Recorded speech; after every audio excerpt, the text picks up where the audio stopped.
thơm dẻo. Tiếp đó là ngâm gạo trong vòng 1 ngày. Trong khi đổ gạo cần đun nhỏ lửa để cho gạo vừa mềm vừa dẻo. Và thời gian đổ khoảng 1 tiếng để xôi được chín kỹ, cho thật mềm và dẻo. Tiếp theo cho xôi vào cối để giã, và cần giã bánh ngay sau khi xôi còn đang nóng. Giã càng kỹ thì bánh càng dẻo, ngon và để được lâu. Khi giã xong thì cần bàn tay khéo léo của người phụ nữ nặn bánh ngay. Nếu để nguội thì không thể làm được. Lá gói bánh là lá chuối đã hơ qua lửa và lau sạch.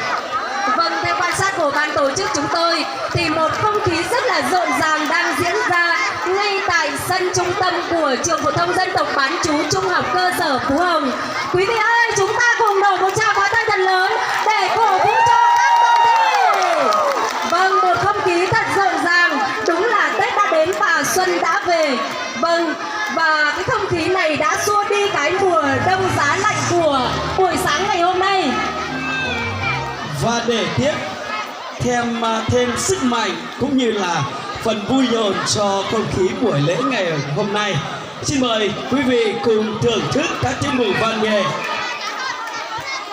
Vâng, đề nghị tất cả các cổ động viên của chúng ta không phải là thí sinh dự thi, chúng ta sẽ di chuyển ra bên ngoài. Chúng ta sẽ nhường cái phần quay video cho các phóng viên ạ. Xin mời các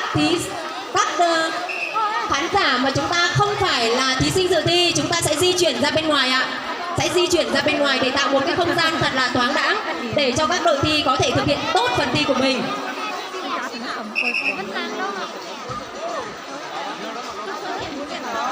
Và vâng, quý vị ơi, để cho chương trình buổi sáng ngày hôm nay thật là rộn ràng, mang một âm hưởng của sắc xuân đến với đất trời Điện Biên Đông ngày hôm nay, xin mời quý vị anh chị chúng ta cùng đến với chương trình văn nghệ.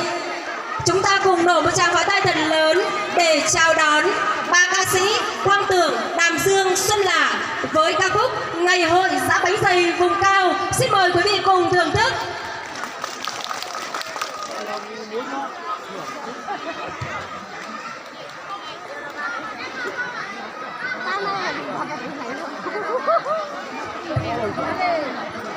Khẩu satuปั๊บไว้อะเนาะหนึ่งไว้อะหนึ่งเป็นกล้วยครับ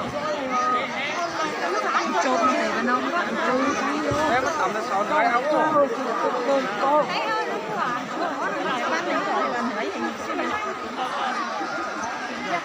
บ